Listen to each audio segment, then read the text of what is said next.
What's up, everybody? In today's video, I'm going to be talking about some common myths in New Age spirituality and clearing those up, hopefully, for anyone that follows this channel, for anyone that's new to spirituality, and for anyone who's just lost in the mainstream narratives. So hi, my name is Brett. I am a certified YTT Kundalini yoga trainer, and it's something I've been practicing for about 11-12 years now. The path of healing the body spiritually, healing the body naturally through lifestyle, through yoga, through meditation, through prayer, through connection to God. And I want to clear up, the new age sort of air on a lot of these topics. I know there's a lot of controversy around these subjects, especially in the West, especially including Tantra, and how Tantra is much more than just even a sexual, thing where it's very over-sexualized in the West, like most media is, like most, things have come to be in the Western culture. So I'm here to just debunk, if you will, or clear up any error around those things. So first off, I want to talk about mantra and the power of mantra or chanting. The sacred sound, the sacred names, and how so many different traditions around the world use song, we use prayer, we use chanting, different rhythms, different instruments to attune ourselves to God, to the divinity within us. And how mantra in yoga is no different. Now, I know a lot of people are fixated on the images, as a lot of people talk about image worship and idealization and all that sort of stuff. And it's easy when you're coming from one culture to point your fingers at the other and say, oh, they're not connecting to God right, our God's the only God. A lot of colonization or colonialism over the past however many years, specifically in different religions and different sects. They say, oh, this is the only way to connect to God, anything else is false.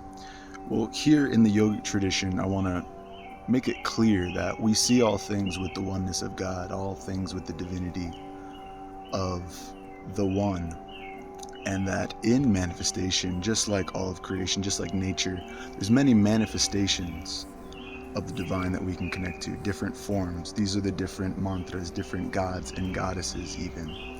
And you see that plural, where monotheism is that essentially there's only this one God and this is the only God you should worship.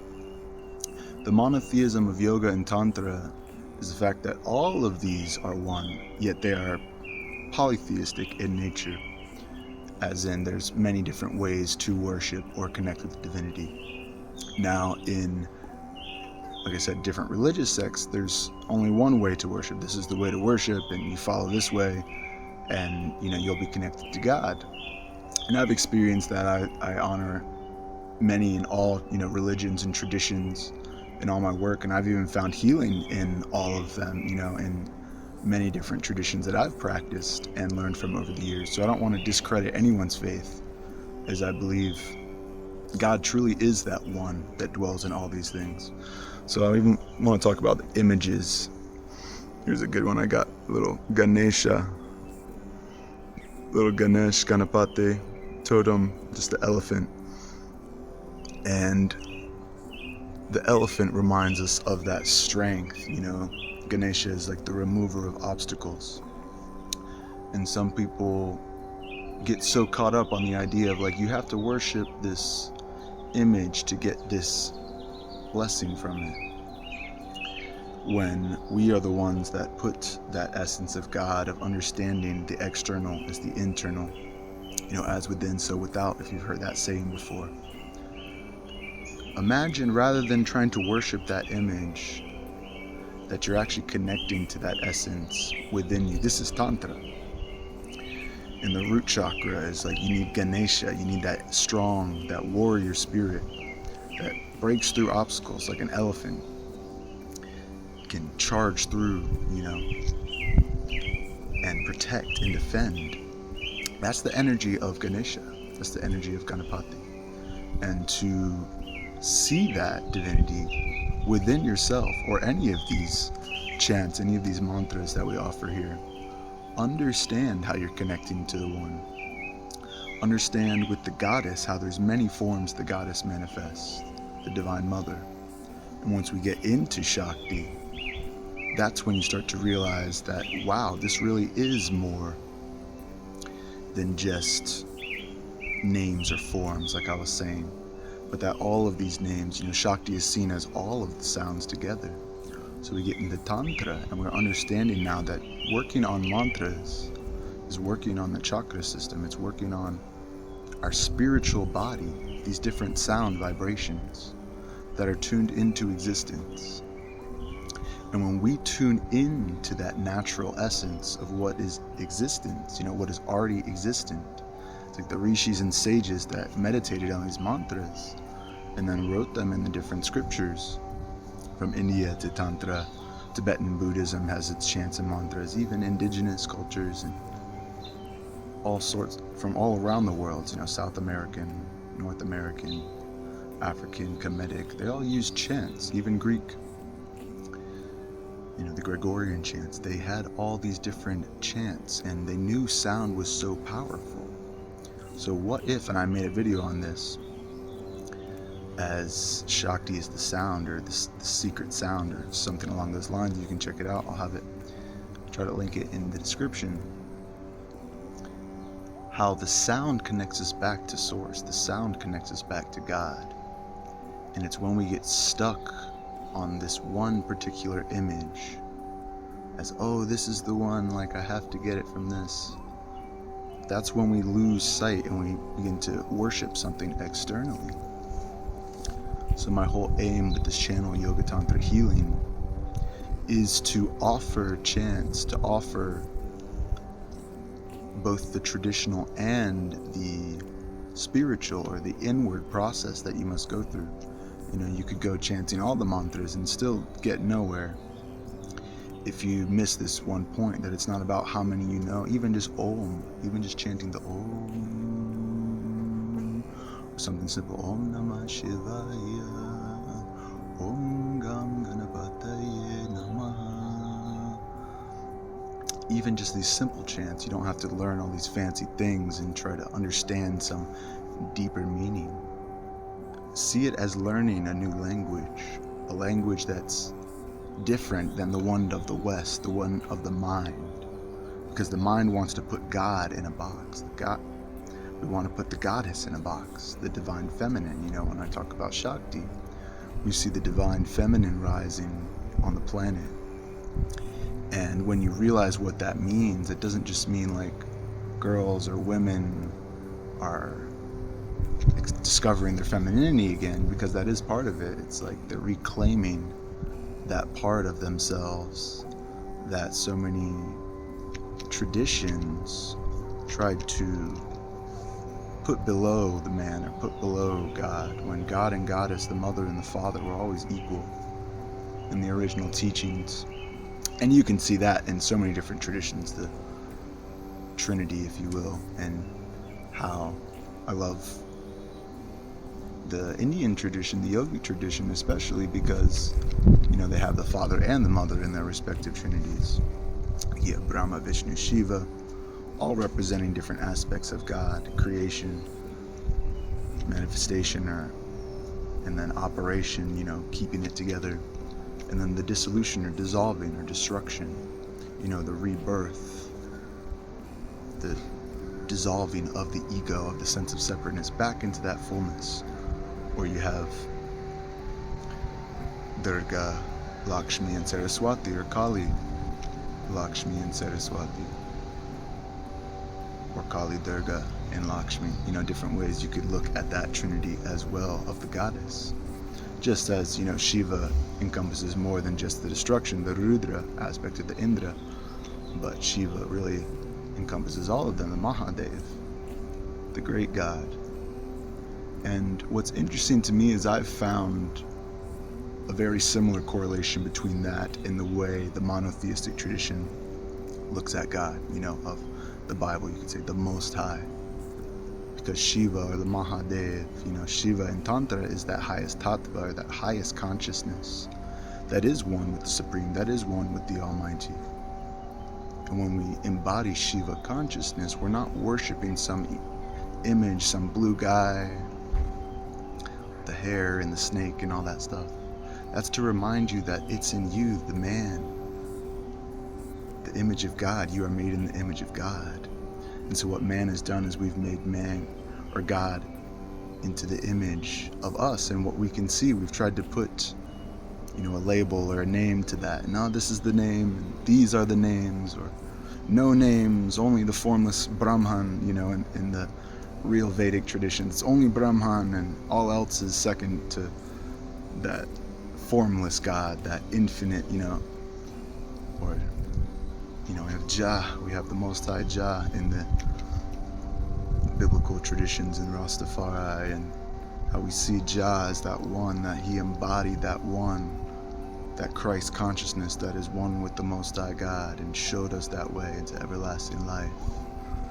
You see a very similar tradition. This isn't to, mix them together and to say one is better than the other or this or that, but it's to understand, to have an experience of knowing, of jnana, or jnana yoga, or gnosis.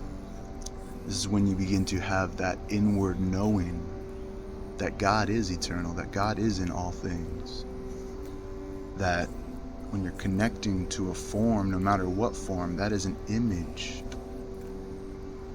Don't necessarily worship the image. Remember, the image is a reflection of what is in you. And then you'll get the most from these practices, is what I'm saying. Or like the chakra chanting, people, I know our culture has monopolized on the whole chakra thing, and everyone's got a poster of the 7 chakras. Did they activate any of them? I don't know. But they like how they look, they like thinking like, oh, I took this psychedelic or something, so my third eye's open, and that can work. Especially natural plants are very healing. They heal the mind, they open, expand the third eye. They allow you to see beyond the physical. So very well, that could have done it. But if you don't start from the root chakra, from the kundalini, Shakti, and take the steps up, you may become imbalanced. Or you may jump into the heart chakra, oh, everything's love. And somebody that's not living in even the root chakra activated is, doesn't agree. Like, they don't agree with your version of reality. It's like you start to see, oh, like, I feel this supreme love and I just want to give that and share that with everyone, but they don't feel that same love, or this person would rather feel these things. They don't believe in that. It's the common dilemma we have in spirituality, is that this disagreement, and disagreements can be good. They help us build into a better understanding of each other. Oh, we have these differences. I like to see the similarities, whether that's in the traditions and the faiths that keep me strong, that keep me moving forward, or with other people's faiths and traditions, and I want to see from their perspective. I want to learn from them, and I want to come out of my own way, if I can say that, and into someone else's experience, because that is the heart chakra. That's once we know we've reached the heart chakra, because we can empathize at that point. We can actually resonate on someone else's frequency, even if we don't agree with them. And this is where having that fluid-like approach, like yoga, the asana is important, because it teaches us flexibility, not just of the body, but of the mind. Pranayama, breathing, teaches us flexibility to be able to hold the breath, to be able to control the breath, the breathing. Every time you breathe, you're breathing in God, you're breathing out, you're exhaling God. Every time you breathe, that divine name, Yahweh. Say it's the breath of life, that divine code. And then you see these sounds written in other languages, in other traditions, chants, and then you're like, oh, they're worshiping Yah too, they're worshiping the one. If only we could see it that way. So I'd like to make these videos not to sway anyone's opinion or for approval, but to offer a different perspective, a little more open-minded perspective that accepts the fullness of our being, that accepts the fullness of other people's traditions, and yet can still come together in a harmonious way, in a sacred way. That's what this channel is all about. That's what our circles are all about. So if you'd like to get involved with us, you can check out the links in my description to get started with your practice on Patreon. You can also hit the link to go over to my website and sign up for the 9-week 7 chakra course. We'll be going more deeply into these subjects, directly working through each chakra until we get to that experience of the divine and the crown and can begin to see beyond just the physical. And we'll be doing that together. I'll be doing those practices with you and giving you guys lots of homework and extras to support you on your path. There's a private group in there where we can chat and get connected as well, so you'll get access to that. Whether you subscribe on Patreon or join the course, you'll have life access to that. So do connect with us more personally. If you have questions, I'm always here for everyone, and I look forward to seeing you in another video. Give me some comments with discussion on this, any thoughts you've had or experiences you've had on the similar, and we'll keep building that more beautiful reality that we all want to see, that everyone, no matter what faith or belief or religion you come from, we want to come together in oneness and unity in this time and protect and honor these sacred traditions, give them credit to the teachers that have passed them on, and also walk in the faith that we can live harmoniously as human beings. We can love one another. We don't have to fight. We don't have to wage war, and we don't have to do any of that stuff. No more of that. We can just choose a new reality where we co-create together, and we let the past ways of fighting and bickering over superiority or whose God wins. No more of that. We're here for the unity of faith. We're here for the unity of love. So let's bring it. Sending my love to everyone. Many blessings. Namaste.